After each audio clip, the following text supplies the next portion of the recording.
Hi friends, बघा आपला next topic आहे आता कर्व इन स्पेस। त्याच्यात आपण बघणार आहोत टँजेंट अँड प्रिन्सिपल नॉर्मल। आपल्याला फिगर दिली आहे बघा, x axis Y Z line दिलेली आहे आणि एक्स ऍक्सिस आर बार याचा कर्व दिलेला आहे बघा। त्याची व्हॅल्यू दिलेली आहेत P and Q.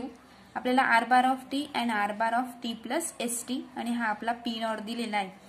Y Z line 0 and X इकडे हे होतोय बघा। मग आर बार ऑफ टी आपण इन्फॉर्मेशन बघूया त्याची। Let R bar of T is equal to R bar of T ची व्हॅल्यू दिलेली आहे आपल्याला X of T I bar plus Y of T J bar plus Z of T K bar be a position vector. R bar T ला काय म्हटलेले त्यांनी, position vector of at point P. P चा तो काय मग position vector आहे as a scalar variable T. Scalar variable काय त्याचा T. R bar of T म्हटलेलं आहे, टी काय त्याचा scalar variable and R bar काय आपले position vector of point P. Variable T takes different values the point P trace out a curve in space. Let Q of T plus delta T. Let Q of T plus delta T, इथं S T च्या ऐवजी इकडे delta T असू शकतो बघा, delta T be a point on curve neighbouring to a point P. बघा point P चा जो नेबरिंग म्हणजे जवळचा हे दिसतोय R bar of T plus delta T to point P. Then R bar of T plus delta T is equal to त्याची value काय दिली आहे ओक्यू। ओक्यू पर्यंतचं ते डिस्टन्स आहे त्याची हे काय दिलेली मग आपल्याला R bar of T plus delta T will be the position vector of point Q. Therefore delta R bar is equal to, जर आपण delta R bar is equal to काय घेतलं मग R bar of T plus delta T minus R bar of T is along the chord कोणता दिलाय मग आपल्याला P Q. As delta T tends to 0 delta R bar by D T becomes the tangent vector to the curve at point P. म्हणजेच therefore D R bar by D T is equal to limit of delta T tends to 0। जर आपण delta T ची value 0 put केली, delta R bar by delta T is a tangent to the space curve at P of T. मग let आपण S ला काय म्हणतोय, S denote the arc length of curve measured from some fix point P naught on it the point P of T. म्हणजेच therefore बघा D R bar by D T is equal to काय मिळेल D R bar by D S into D S by D T. हे आपण chain rule मध्ये बघितलंय बघा।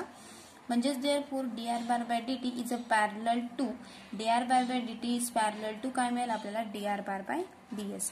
Since आपल्याला एक्स बारची व्हॅल्यू दिलेली आर बारची X I bar plus Y J bar plus Z K bar, म्हणजेच इज इक्वल टू आपण D R bar by D S is equal to आपण D R bar by D S put करतोय is equal to काय मिळेल मग D X by D S I bar plus X Y and Z याची value घेतोय बघा।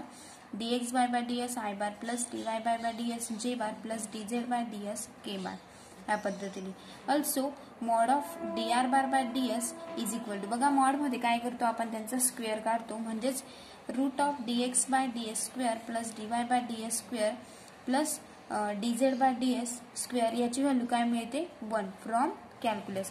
बघा 1 याची व्हॅल्यू काय मिळते मग 1 मिळते। म्हणजेच thus T bar is equal to D R bar by D S is a unit tangent vector to the curve at P of T. म्हणजे सिन्स जर आपण mod of T is equal to काय मिळेल आपल्याला 1, कारण तो कसा आहे कॉन्स्टंट। आणि D T bar by D S into T bar is equal to काय मिळेल आपल्याला 0। म्हणजेच दॅट इज मग D T bar by D S कसा आहे तो परपेंडिक्युलर टू टी लाईन, म्हणजेच कारण perpendicular to T bar. The unit vector N bar, आता आपण जर unit vector N bar in the direction of D T bar by D S is called principal normal और P of T to the curve. म्हणजेच therefore D T bar by D S is equal to आपण काय मानून घेतलं K into N bar, म्हणजेच comma K is equal to काय value दिलेली होती आपल्याला, के इज इक्वल टू काय मानलं होतं आपण D T bar by D S, याला आपण के घेऊन घेतलेलं होतं इंटू एन काय घेतलं आपण direction vector. Is called as the curvature of the curve at P of T. This curvature is the arc rate of turning of the tangent E is equal to 1 upon K. It's called as a radius of curvature at point P. बघा radius of curvature ची definition दिलेली होती। Next आपला next topic आहे tangential and normal component. Let R bar of T be the position vector of a particle p at time t, then velocity at time t is given by v bar is equal to dr by dt. मग नाव v bar is equal to, आता v bar is equal to काय घ्यायचं आपल्याला, dr by dt is equal to काय घेतो आपण, ds by dt. म्हणजेच is equal to ds by dt into काय घेतला आपण, t bar. म्हणजेच therefore v is equal to mod of v bar is equal to ds by dt is the speed of particle at time t. The equation v bar is equal to vt bar shows that velocity is always along the tangent to the curve. The acceleration of a particle at time t is given by a bar is equal to काय घेतला आपण, a bar is equal to dv bar by dt. म्हणजे ज्या पद्धतीने v bar घेतलं होतं त्या पद्धतीने आपण a bar is equal to dv bar by dt. म्हणजेच therefore d by dt of काय शिल्लक राहील मग v इंटू t bar, कारण आपण v bar is equal to काय मानलंय, vt bar आणि v bar is equal to ds by dt of t bar या पद्धतीने. म्हणजेच d into v dv by dt into t bar शिल्लक राहील प्लस जर आपण v ने घेतलं v इंटू काय मग dt bar by dt या पद्धतीने. म्हणजेच इज इक्वल टू बघा dv by dt into t bar plus v into dt bar by ds into ds by dt. म्हणजेच therefore a bar ची व्हॅल्यू आपल्याला मिळेल a bar is equal to dv by dt into t bar plus kv square into n bar. Since dt bar by ds ची आपण value मागच्या याच्यामध्ये बघितलंय बघा, काय व्हॅल्यू होती k into n bar. Thus tangential and normal component of acceleration are dv by dt and kv square respectively. As t bar perpendicular to n bar, a bar mod of a bar square is equal to बघा a bar ची value आपल्याला dv by dt मिळाली. म्हणजेच dv by dt bracket square plus kv स्क्वेअरचा square होऊन जाईल ते. म्हणजेच thus त्याचा फॉर्म्युला काय असतो मग, thus magnitude of acceleration square is equal to tangential component square plus normal कंपोनंटचा स्क्वेअर ब्रॅकेट स्क्वेअर. बघा हा त्याचा फॉर्म्युला आहे, याच्यानुसार आपण हे सॉल्व्ह केलेलं आहे बघा. नेक्स्ट मग नोट दिलेली आहे आपल्याला, युनिट टँजंट टी बार जर असेल, unit tangent T bar is equal to dr by ds is equal to dr by dt divided by ds by dt is equal to dr by dt divided by mod of dr by dt. हे फॉर्म्युले आहेत, लक्षात ठेवायचं. Next second आहे tangential component of acceleration is equal to r bar by dot dot t bar. And third formula आहे आपला normal component of acceleration a bar is equal to root of mod of a bar square minus tangential component bracket square. बघा आता आपण next example बघूया.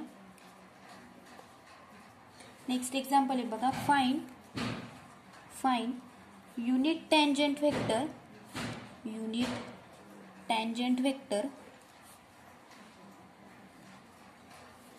and the curvature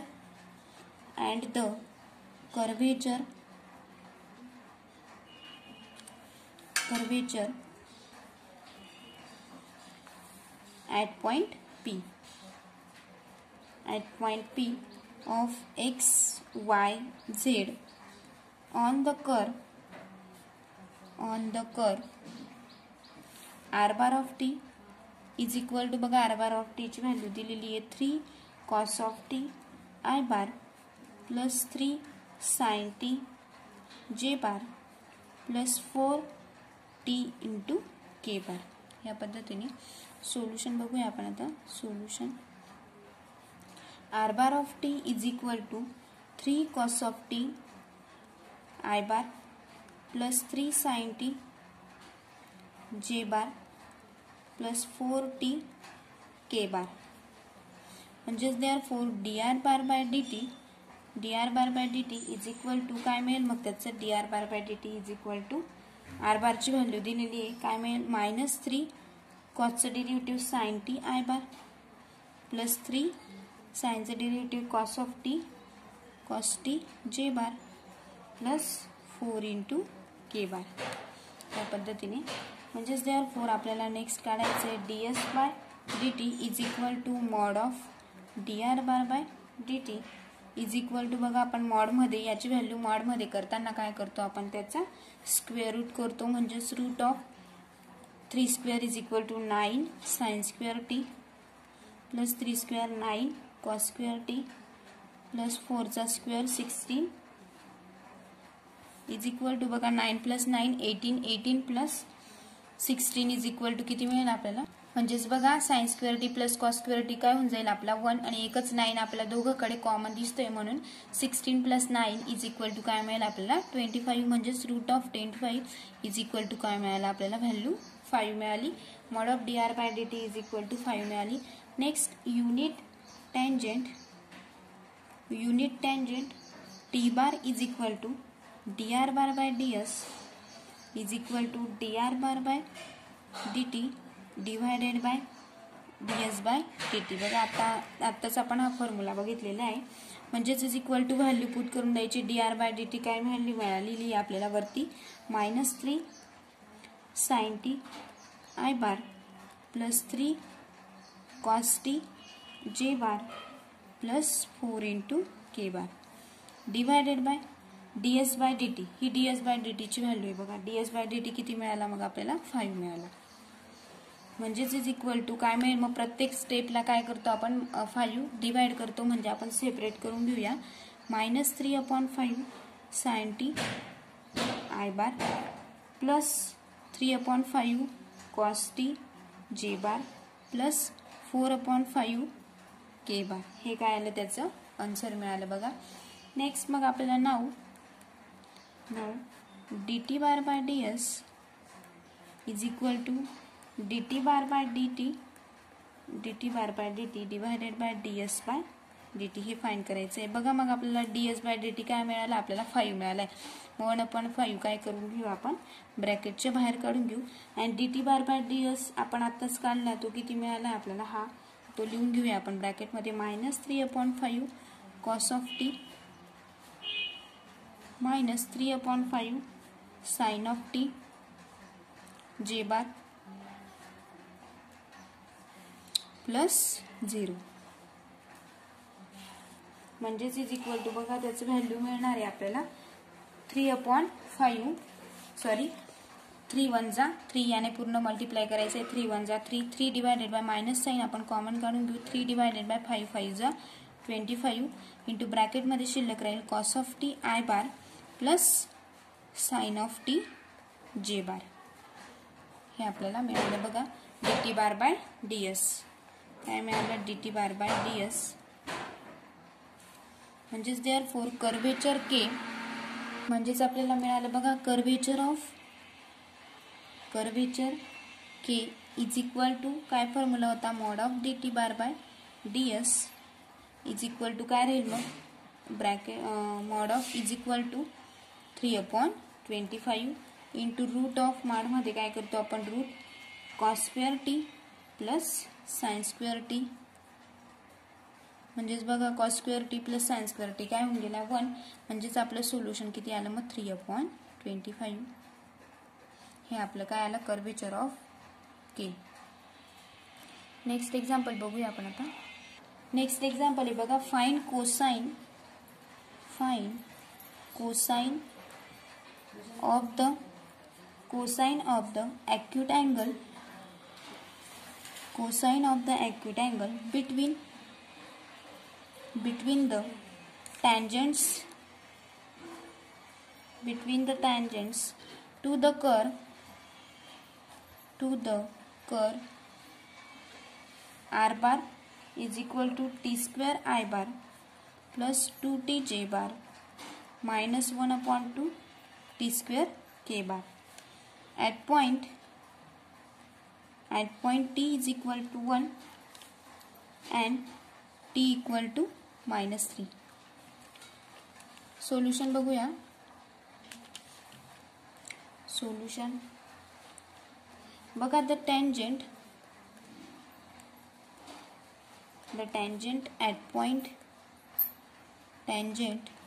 at any point t is dr/dt is equal to त्याची value दिली बघा 2t. बघा आपण जर याचा डेरिव्हेटिव्ह काढला the tangent at point P याचा डेरिव्हेटिव्ह r बारचा डेरिव्हेटिव्ह काढायचा dr/dt काय मिळेल मग ते t स्क्वेअरचा derivative 2t bar I bar plus 2t j bar minus k bar. या पद्धतीने म्हणजेच equal to next let let T1 bar and T2 bar be tangent vectors to the curve at t is equal to 1 and t equal to काय घेतोय आपण value put करून बघूया. t ची value 1 and t equal to -3 put करून बघूया respectively. म्हणजेच therefore t1 bar is equal to dr bar by dt t ची व्हॅल्यू काय घेतोय आपण 1 म्हणजेच इज इक्वल टू आपल्याला मिळेल 2i bar plus 2j bar minus k bar. बघा t ची व्हॅल्यू काय घेतली आपण 1. Next t2 bar is equal to dr bar by dt t ची व्हॅल्यू काय घ्यायची आपल्याला -3. बघा t ची व्हॅल्यू जर -3 घेतली 3 2 जा 6 -6i bar plus 2j bar plus 3k bar ह्या पद्धतीने म्हणजेच इज इक्वल टू आपल्याला नेक्स्ट मिळेल. मग बघा आपल्याला काय फाइंड करायचं आहे acute angle. The acute angle theta between T1 bar and T2 bar. T1 bar and T2 bar is given by cos of theta is equal to काय formula असतो मग T1 bar dot T2 bar divided by T1 into T2 mod complete म्हणजेच is equal to बघा T1 bar dot T2 bar यांचे दोघांचे आपल्याला हे करायचे 2 into -6 2 into -6 plus 2 into 2 plus -1 into 3 -1 into 3 mod complete divided by T1 into T2. मग आता मॉडमध्ये काय करतो आपण त्यांचा स्क्वेअर करतो म्हणजेच काय मिळेल मग ती पहिल्या टर्मचा स्क्वेअर करायचा 2 2 जा 4 प्लस 4 प्लस 1 डॉट याचा स्क्वेअर आता 6 चा square 36 plus 4 plus 3 square is equal to 9. ह्या पद्धतीने बघा. नेक्स्ट आता आपल्याला यांचं मल्टिप्लाय करून घ्यावं लागेल म्हणजेच इज इक्वल टू आपल्याला 6 2 जा 12 -12 प्लस 4 -3 1 जा 3 डिवायडेड बाय हा 4 plus 4 8 plus 9 root of 9 into 36 plus 40 plus 9 is equal to 49 root of 49 as it is route